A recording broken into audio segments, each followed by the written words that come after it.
Welcome to our channel. నేను మీ Prashanth. Gold కొందాం అనుకుంటున్నారా? మరి రాబోయే రోజుల్లో అసలు గోల్డ్ ఎలా ఉండబోతుంది, గోల్డ్ రేట్ పూర్తిగా పడిపోబోతుందా అనే విషయాలు అయితే తెలుసుకుందాం. దీని గురించి అయితే మాట్లాడేందుకు ప్రస్తుతం మనతో పాటు ఇన్వెస్ట్మెంట్ అడ్వైజర్ నడ్డూరి రవికుమార్ గారు ఉన్నారు. నమస్తే అండి. నమస్తే సార్. చాలా మంది రాబోయే రోజుల్లో గోల్డ్ మొత్తం పూర్తిగా పడిపోబోతుంది, గోల్డ్ రేట్ అంతా తగ్గిపోతుంది అని చెప్పేసి వినిపిస్తూ ఉంది. ఇది ఎంతవరకు నిజం?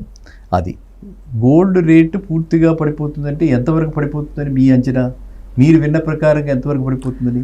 మేము విన్నదైతే తులం 50,000 కూడా వచ్చే అవకాశం ఉంది అని చెప్పేసి చాలా మంది అంటూ ఉన్నారు. కరెక్ట్. ఇది ఎంతవరకు నిజం? ఇప్పుడు తులం 50,000 రావచ్చు, రాదు అని నేను చెప్పలేను, ఖచ్చితంగా గ్యారెంటీగా చెప్పలేను. అలా అని వస్తుందని కూడా నేను చెప్పలేను. కానీ గోల్డ్ రేటు మాత్రం ఖచ్చితంగా తగ్గుముఖం చూపిస్తుంది. అండ్ తగ్గుతూనే ఉంటుంది కొంచెం కాలం. ఎప్పటిదాకా అంటే ఈ గోల్డ్ పెరగడానికి కారణం ఏంటి? ఫస్ట్ గోల్డ్ పెరగడానికి కారణం, ఇంత వేగంగా పెరగడానికి కారణం, గోల్డ్ ఎప్పుడు పెరుగుతున్నది. గోల్డ్ రేటు మీరు చూసారంటే అంటే మన స్వాతంత్రం దగ్గర నుంచి వచ్చిన దగ్గర నుంచి మనం చూసుకున్నా, లేకపోతే 1950 నుంచి కట్ ఆఫ్ పెట్టి 50 ఏళ్ళుగా చూస్తే గోల్డ్ రేటు అలా పెరుగుతూనే ఉంది. గోల్డ్ రేటు కాంపౌండెడ్గా ఇది వరకు 10% పెరిగేది. అర్థమైందా? 10% పెరిగేది. కానీ లాస్ట్ 2-3 ఇయర్స్లో మనం చూస్తే గోల్డ్ రేట్ చాలా ఫాస్ట్గా పెరిగిపోయింది. ఓకే. దీనికి ముఖ్య కారణం ఏంటంటే జియో పొలిటికల్ టెన్షన్స్. అక్కడ వార్ ఆఫ్టర్ వార్ అలా జరుగుతూనే ఉన్నది కదా. మొన్నటిదాకా కూడా వార్ జరుగుతూనే ఉంది కదా ఇజ్రాయెల్ వాళ్ళది. ఇప్పుడు కూడా ఏ రోజునే ఏం వినాల్సి వస్తుందో అన్న ఆందోళనతో చాలామంది ఉన్నారు. ఇప్పటికి కూడా పూర్తిగా పోయిందని, సమస్య పోయిందని అనుకోవడానికి లేదు. ఇప్పుడు ఇంకొక రకమైన వారు ట్రంప్ డిక్లేర్ చేసి నిన్న కొత్తగా టారిఫ్లు మళ్ళీ ఇంపోజ్ చేయడం జరిగింది. అఫ్కోర్స్ ఇండియా మీద ఇంకా రాలా, మిగతా కంట్రీస్ వచ్చాయి. అందుకే మనం హ్యాపీగానే ఉన్నాం. ఇప్పటిదాకా జపాన్ అన్నిటికీ దెబ్బ పడింది. సో ఇలాంటి అనిశ్చల పరిస్థితుల్లో సేఫెస్ట్ ఎసెట్ అంటే నేను ఇంతసేపు చెప్పింది అంతా పెరుగుతూనే ఉందన్న. ఎక్కడైనా 10% 30% డిప్పులు వచ్చింది లేదు చరిత్రలో. ఓకే. గోల్డ్లో బ్యూటీ ఏంటంటే డిప్ వచ్చింది లేదు చరిత్రలో. ఇంత బాగా పెరిగిపోయింది కాబట్టి ఇప్పుడు మనం చూస్తున్నాం ప్రశాంత వాతావరణంలో ఉంది. ఇంకా ఇప్పుడు శుభ్రంగా ప్రశాంత వాతావరణంలో ఉంది. ఏమాత్రం కూడా అంటే లాస్ట్ 1 వీక్ నుంచి చాలా స్టేబుల్గా ఉంది.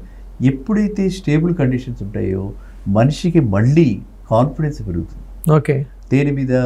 ఓకే, ఇంకా మనకు రిస్క్ లేదు, మనం ల్యాండ్లో పెట్టచ్చు, పరిగెట్టక్కర్లా, వారు వచ్చిందని పరిగెట్టుకుని మూటా బుల్లి కట్టుకుని వెళ్ళిపోకర్లా. అలా వెళ్ళిపోవాల్సిన పరిస్థితి వస్తాయేమో అని చెప్పి లిక్విడిటీ ఉండాలి కాబట్టి గోల్డ్లో పెట్టుకుంటారు అనమాట. ఓకే. అర్థమైందా? ఇప్పుడు ఆ విషయంగా లేదు కాబట్టి ఈ రేటు తగ్గే అవకాశం చాలా కనిపిస్తుంది. అండ్ ఇంకొకటి ఏంటంటే ఇప్పుడు షార్ట్ టర్మ్లో it will become around 24 carat గోల్డే మనం మాట్లాడుకుంటాం. ఎప్పుడు మాట్లాడుకున్నా ఇన్వెస్ట్మెంట్ పర్పస్కి మాట్లాడుకుంటే 24 క్యారెట్ గోల్డ్, అది కూడా ఇన్వెస్ట్ చేయాల్సింది మనము బార్లో కానీ బిస్కెట్స్లో కానీ ఇన్వెస్ట్ చేస్తాం. ఓకేనా? సో ఎందుకంటే ఇప్పుడు అల్ట్రా రిచ్ వాళ్ళు ఏమైపోయారంటే ఈ మధ్యకాలంలో they are investing in diamonds.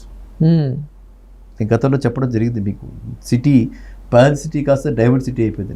ఎందుకు అంటే మన డైమండ్స్లో కూడా మన వాళ్ళు ఇన్వెస్ట్ చేస్తున్నారు. ఆ డైమండ్ కొని అలా పెట్టుకుంటున్నారు అనమాట. ఇన్వెస్ట్మెంట్కి అది ఉంగరాలుగా పెట్టుకుని ఇవన్నీ చేయరు. ఆ విధంగా డైమండ్స్లో కూడా ఇన్వెస్ట్ చేస్తున్నారు క్యారెట్ కింద. సో ఇప్పుడు మీరు చెప్పిన గోల్డ్ విషయానికి వస్తే వెరీ షార్ట్లీ నేను ఎక్స్పెక్ట్ చేస్తున్నది ఏంటంటే ఈ శ్రావణ మాసం అయిపోయిన తర్వాత మళ్ళీ మనకి అధిక మాసాలు వస్తున్నాయి, శూన్య మాసాలు అని అంటారు, పెళ్ళిళ్ళు జరగని కొన్ని వస్తున్నాయి. అది అయిపోయిన అప్పుడు ఆ టైంకి అంటే బై దిస్ డిసెంబర్ ఓకేనా, gold rate will come down to 90,000 to 24 carrot వచ్చేస్తుంది. ఇది ఇలా ఉంటే లాంగ్ టర్మ్లో 2027, 28 ఆ టైంకి వచ్చేటప్పటికి అక్కడ ట్రంప్, ఇక్కడ మోడీ వీళ్ళిద్దరూ కూడా ఒక ఆలోచనలో కనిపిస్తుంది మనకి. గోల్డ్ మీద ఒక నియంత్రణ తీసుకురావాలని, ఆ గోల్డ్ని ఎలా అయినా సరే గోల్డ్ రేట్ని తగ్గించాలని చెప్పి రిజర్వ్స్ బాగా ఉన్నాయి. ఆ గోల్డ్ రిజర్వ్స్ ప్రతి అటు పక్కన చైనా దగ్గర ఉన్నాయి, మన దగ్గర ఉన్నాయి. ఇవన్నీ చూసి ఎట్లా అయినా గోల్డ్ వాల్యూ తగ్గించాలని చెప్పి, గోల్డ్ చేయాలని చెప్పి కూడా ఒక ఆలోచనలో ఉంది. ఇక మన గవర్నమెంట్కి ఏంటంటే మన డిమానిటైజేషన్ జరిగింది, తెలుసుగా మీకు? అవును. డిమానిటైజేషన్ జరిగినప్పుడు ఏమైనా డబ్బులు చెప్పండి. ఆ డిమానిటైజేషన్ అయినప్పుడు ఆ ఏవైతే నోట్లు 2,000 రూపాయల నోట్లు ఉన్నాయో, 1,000 రూపాయల నోట్లు ఉన్నాయో అవన్నీ కూడా గోల్డ్లోకి వెళ్ళి. ఓకే. చాలా మంది గోల్డ్ షాప్స్ ఆ రోజు మీకు అది ఆ మీడియాలో మీరు అది ఒకసారి చూడాలి. సరే అండి, ఇప్పుడు మళ్ళీ 500 నోట్లు కూడా రద్దు చేస్తాము అని చెప్పేసి ఒక న్యూస్ వస్తూ ఉంది. సో ఈ రద్దు చేస్తే మరి 500 నోట్లన్నీ అంటే బ్లాక్ మనీ అంతా ఎక్కడికి వెళ్తుంది, ఎక్కడ ఇన్వెస్ట్మెంట్ చేస్తారు? మళ్ళీ ఇదే పరిస్థితి. నేను అక్కడ అదే పాయింట్ మీకు రాబోతున్నా.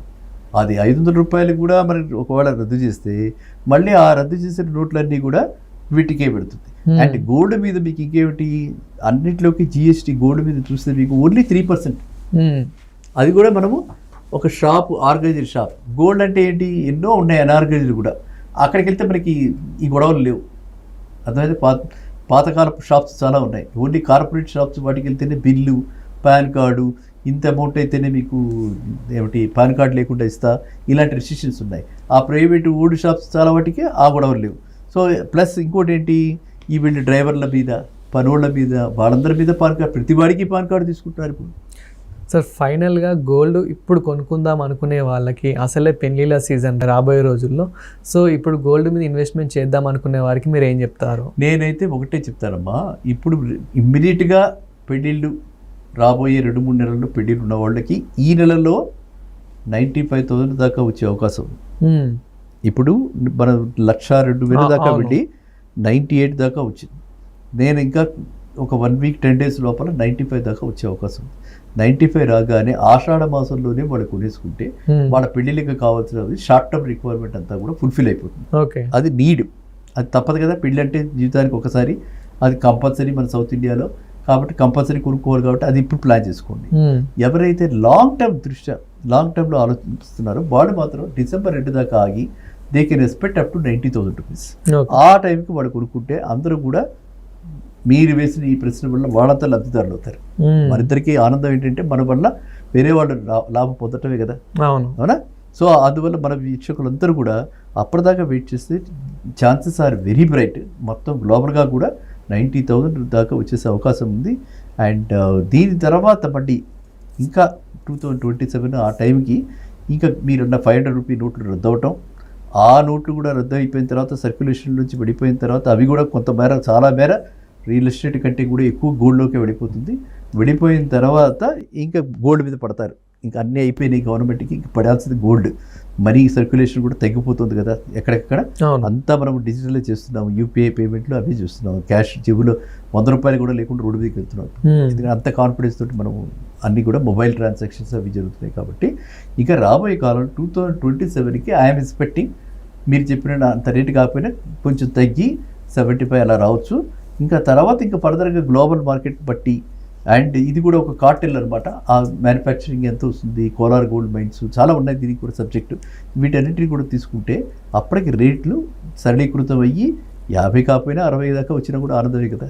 సో ఆ విధంగా అయితే లాంగ్ టర్మ్లో అయితే గోల్డ్ కొంచెం ఆలోచించి కొనాలి. ఇన్వెస్ట్మెంట్ పర్పస్ కొనుక్కునేవాళ్ళు, మామూలుగా ఆర్నమెంటల్గా పెట్టుకుని ఇంట్లో మన లేడీస్ మన దీనికి పెట్టుకునేవాళ్ళు మాత్రం ఓకే, వాళ్ళకి ఏమీ ప్రాబ్లం లేదు. ఎందుకంటే పెరిగినా తరిగినా అమ్మేది కాదు కదా. పెరిగినా తరిగినా అమ్మేది కాదు. గాజులు అమ్ముకుంటామో, మంగళసూత్రం అమ్ముతారో, ఏది అమ్ముతారు, అమ్మరు కదా. కాబట్టి వాళ్ళకి okay, any time is okay for them. వీళ్ళకి మాత్రం అర్థమైందా, ఎవరైతే ఇన్వెస్ట్మెంట్ పర్పస్ చూస్తున్నారో వాళ్ళు మాత్రం కొంచెం ఆచితూచి వ్యవహరించాలి. Thank you sir. Thank you.